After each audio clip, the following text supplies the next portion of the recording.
بسم الله الرحمن الرحیم. سلامونه او درنښت هیله ده چې ټول روغ جوړ صحتمند او خوشحال اوسئ. د تېرو درسونو په دوام باندې نن موږ او تاسې له خیره سره لولو خروښتي لیک. که څه هم په تېرو درسونو کې موږ او تاسې خروښتي لیک لوستی ده. خروښتي د یو لیک نوم ده، نه د کومې ژبې. دغه لیک د افغانستان په ختیځو سیمو کې د دغه لیک ډېرې نمونې موندل سوي دي، خو په شمالي او غربي سیمو کې هم د بودایي دین اړوند ځینې کتیبې موندل سوي دي، ځکه چې کله یو شی په عقیدې یا دین پورې تړاو پیدا کړي نو خامخا د هغې خپرېدل هرې خوا او هرې سیمې ته ممکن وي. خروښتي لیک له ښي څخه کیڼ لوري ته لیکل کېده او خروښتي لیک له پښتني قبیلې یا خروټه، دغه پښتنه قبیله چې ده خروټي مشهور پښتون قوم ده چې د افغانستان په ډېرو سیمو کې آباد ده او ډېره برخه یې په ختیځ افغانستان کې هم شته ده چې د افغانستان په ختیځ کې اوسي. په سانسکریټ او وسطا کې هم خروشته کلمه راغلې ده یا ذکر شوې ده چې هغلته د لیکلو معنا ورکوي. خروښتي لیک له ارامي څخه په لږ توپیر رامنځته شوی ده چې د اریایي باختري او ګندهاري لیک په نوم هم یاد شوی ده. دغه لیک چې د افغانستان په سویل ختیځو سیمو کې ډېر کارېده، له درېیمې مخزېږد پیړۍ څخه تر څلورمې یا پنځمې زېږدیزې پیړۍ پورې دوام درلوده او یا هم په دې سیمه کې لیکنې پرې کېدلې. د دې لیک بیلګې په د میدان وردګو په خوات دره کې، د چک ولسوالۍ په خوات دره کې، په بلخ ولایت کې، د هډې کې، د ننګرهار په درونټه کې او په بګرام کې د دغه لیک ځینې نښې نښانې موندل شوي دي. په یوناني لیکدود د تخاري ژبې لیکنې له 300 مخزېږد څخه را په دې خوا د افغانستان په بېلابېلو سیمو کې په یوناني لیکدود باندې ځینې کتیبې موندل شوي دي چې هغه په د دې سیمې په ژبو باندې او د یوناني ژبې په لیکدود لیکل شوي دي. د 19مې پیړۍ په اوږدو کې د تخاري ژبې او باختري درنګیان او ارخوزیان او شاوخوا د اوسیدونکو په اړه ځینې معلومات لاسته راغله چې د دې سیمو اوسیدونکي چې وو هغه ساکي، یفتلي او تخاري قبایل وو چې په اریایي ژبو یې خبرې کولې. دغه ډول د تخاري ژبه د هغه وخت مشهوره ژبه وه. ډېرې لیکنې پرې شوې او د بغلان د سرکوتل کتیبه یو له ډېرو مهمو کتیبو څخه ده چې په تخاري ژبه او یوناني لیک ترلاسه شوې ده، چې دغه د بغلان د سرکوتل کتیبې ټولې 25 کرښې لري او په تخاري ژبه لیکل شوې ده.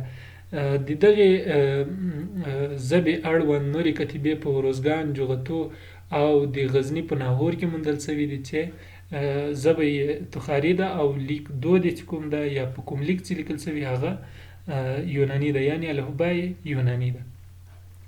یوناني لیکدود د سکندر مقدوني په وخت کې افغانستان ته راغلی ده.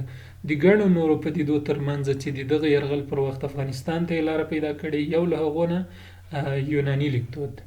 یوناني لیکدود د هغه وخت په سکو باندې هم ضرب شوی ده یا د هغه وخت سکې هم پرې لیکل شوي دي. بل لیک چې ده هغه پهلوي لیکدود او دیني دبیره لیکدود ده. پهلوي کلمه په اصل کې پارت یا د خراسان سیمې ته منسوبه ده چې د هخامنشیانو په دوران او وخت کې دا په د پرثره په ډول باندې ذکر شوی ده. دغه لیک د ارامي لیک له مخې په 250 مخزېږد نه تر 650 زېږدیز پورې د اشکانیانو او ساسانیانو په دوران کې دود و چې ټوله تقریبا 900 کاله وخت په بر کې نیسي. پهلوي لیک له هند تر سند پورې خپور شوی ده او د یفتلیانو پر مهال په دغه لیک باندې ځینې سکې هم لیکل شوي دي، لکه هیتل خدای یا هیتل خدای او یفتل خدای یعنې بادشاه په ډول کلمې پرې لیکل شوي دي په همدغو سکو باندې، چې له دې نه دا معلومیږي چې یوه د هیتل بادشاه د وخت او بله سکه هم د یفتل د وخت. په 6مه میلادي پیړۍ کې یو ډول بل لیک رامنځته شوی ده چې هغه د دیني دبیره په نوم باندې یادېږي او په دغه لیک باندې د وسطا ځینې متنونه لیکل شوي دي چې په دغې وسطایي ژبه باندې زردشتي دین یا بودایي دین لیکل شوی و او د حروفو یا د تورو ترڅنګ په دغه لیک کې له زور زیر او پیښونو نه هم کار اخیستل شوی ده. دغه راز تر دې وړاندې وسطایي کتاب په میخي، ارامي او پهلوي لیک باندې لیکل کېده. پر دیني دبیره لیکدود د وسطا کتاب نسخه اوس مهال د ډینمارک هېواد د کوپنهاګن ښار په موزیم کې ساتل کېږي. دغه راز د اسلام تر راتګ پورې زردشتي دین په همدې الفبا لیکل کېده او له هغې وروسته د اسلام په وسیله باندې د دې دین ګیله مرټول شوی ده. دین دبیره لیک بیا 440 نښې لرلې چې له ښي څخه کیڼ لوري ته لیکل کېده او د ارامي، یوناني او پهلوي الفباو یو ترکیب و. یعنې دغه دین دبیره الفبا له دغو ارامي، یوناني او پهلوي الفبا په بنسټ جوړ شوی و. بل پهلوي ژبه او لیک چې وه دا په دوه برخو باندې ویشل شوی و چې لومړی ته یې شمالي یا اشکاني یا پارتي خراساني ویلې او دومې څانګې ته یې ساساني پهلوي جنوبي پهلوي ویلې. بل لیک چې د هغه اوستایي لیک ده یا هماغه دین دبیرهیي لیک ده چې په 1815 کال کې د ننګرهار ولایت د درونټې په سیمه کې د هندي بادشاه چې هغه شاک نومېده د ده د زمانې ځینې لیکنې وموندل شوې چې هغه په دغه لیکنو کې د اوستا ژبې ځینې کلمې کارول شوې وې. اوستا یا زند ژبه له ویدي سره یو ځای له آریایي ژبو رازېږېدلې ده. د دې په خاطر چې دا ژبه ډېره لرغونې ده نو ځکه داسې ویل کېږي چې دا ژبه په لومړیو هغو ژبو کې ده چې له لومړۍ آریایي یا آریک ژبې رابېله شوې ده.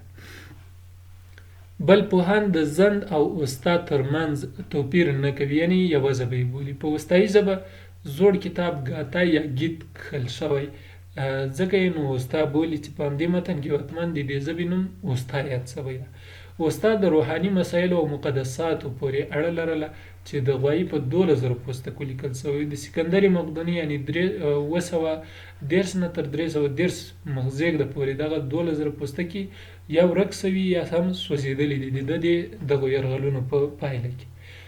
په 211 نه تر 226 میلادي کال کې د اردشیر سلماني لخوا دا بیا راټول شو او تدوین شو یا منظم کړل شو. خو د اردشیر دغه کوم تدوین چې و دا بیا د چنګیز له حملو او د اسلام له راتګ سره دا بیا له منځه تللي دي او اوس یوازې 800 پوستکي یا د 800 پوستو په اندازه باندې متنونه پاتې دي.